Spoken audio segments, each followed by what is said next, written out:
In the world of novice videography, there are numerous hurdles you have to learn to overcome, and the most notable for myself has been learning to steady my film. And there are specific stances and walking methods you can learn, as well as equipment that can be extremely beneficial, which is why when I saw this new in-box gimbal for sale on my local Facebook Marketplace, I wasted no time snatching it up in hopes of it being a saving grace for my B-roll footage. As it will turn out, for reasons I'll explain later in the video, it's a bit of a mixed bag. But for now, let's get her cut open and see what we've got to work with.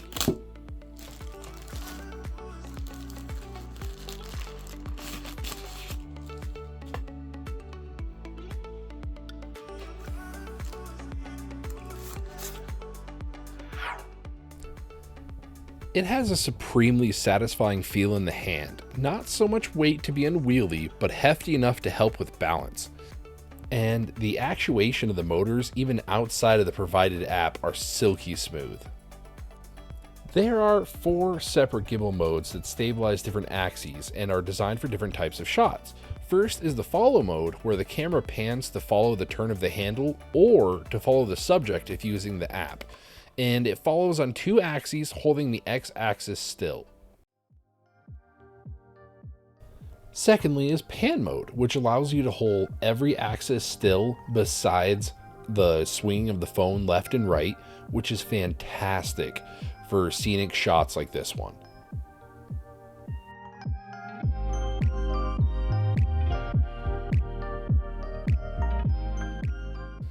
Following pan is the first person mode, which allows the gimbal to free up every axis and follow the handle in any direction you move it, which is great for fast action scenes or for a more realistic look.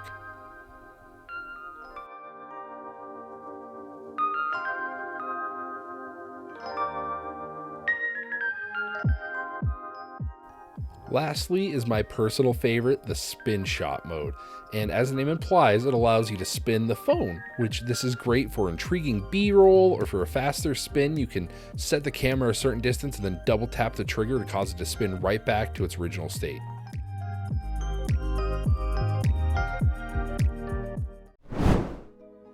This all seems great, right?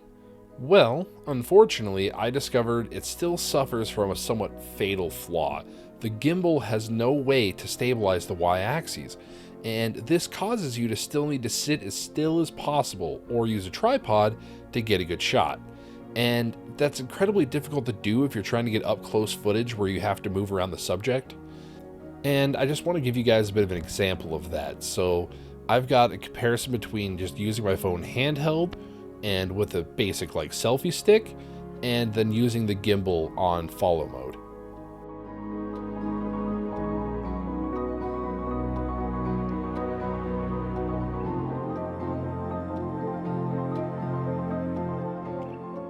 And you'll notice the gimbal is definitely better than the other two, but it's still not great per se.